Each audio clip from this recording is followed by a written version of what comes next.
नमस्कार, SP news मराठीमध्ये आपले सर्वांचे स्वागत।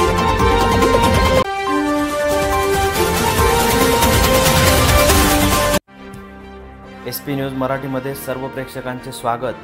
दिनांक 22/1/2024 रोजी अयोध्या येथील श्री राम जन्मभूमी येथे श्री राम मंदिर प्राणप्रतिष्ठा होणार आहेत। श्री राम जन्मभूमी तीर्थक्षेत्र अयोध्या येथून आलेल्या मंगल कलश अक्षदाची भव्य दिव्य अशी मिरवणूक कोपरगाव तालुक्यातील गोंधेगाव येथे काढण्यात आली।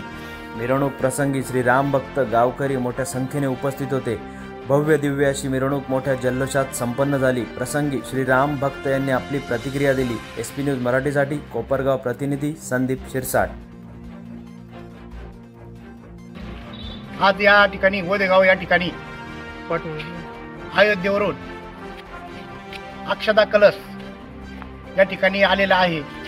या अक्षदा कलश ची भव्य अशी मिरवणूक गोंधेगावमध्ये या ठिकाणी आपण काढली होती आणि श्री प्रभू रामचंद्राची मूर्तीची प्राणप्रतिष्ठा अयोध्येमध्ये येत्या 22 तारखेला भव्य दिव्य स्वरूपामध्ये होत आहे। या निमित्ताने आपल्या गोंधेगावमध्ये येणाऱ्या 22 तारखेला श्रीराम मंदिरामध्ये गोंधेगाव या ठिकाणी मोठ्या प्रमाणावर धार्मिक कार्यक्रम या ठिकाणी आयोजित करणार आहोत। आपण 22 तारखेला गावामध्ये आपण मिरवणूक काढणार आहोत।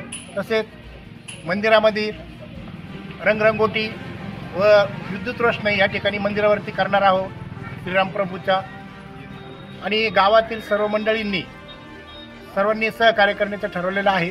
या ठिकाणी काही धार्मिक कार्यक्रम आपण या ठिकाणी आयोजित करणार आहोत। तसंच महाप्रसादाचे पण या ठिकाणी आयोजन करणार आहोत। हा कार्यक्रम भव्य दिव्य करण्यासाठी आपल्या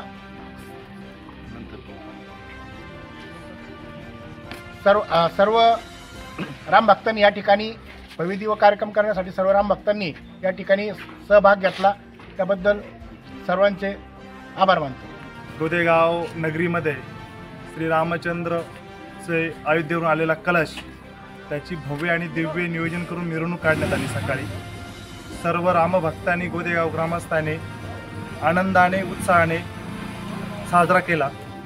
त्यानंतर गोंधेगावचे सर्व रामभक्तांनी नियोजन केलं।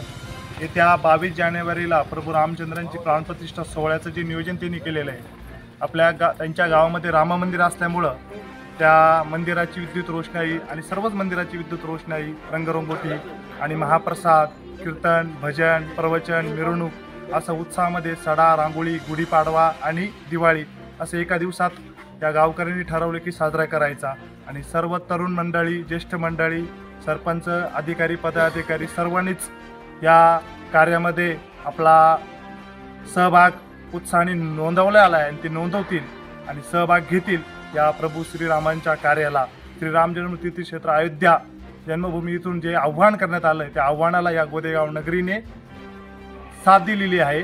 आणि ज्या दिवशी अयोध्या तीर्थ सजणार आहे त्याच पद्धतीने गोंधेगाव ही अयोध्या ते करणार आहे। प्रभू रामचंद्र ह्या 6.5 लाख गावामध्येच थोडे थोडे कणकण भर असणार आहे। त्या दिवशी केवळ ते अयोध्येत नसून तर या सगळ्या देशमध्ये, राष्ट्रामध्ये प्रभू रामचंद्रांचं अस्तित्व राहणार आहे।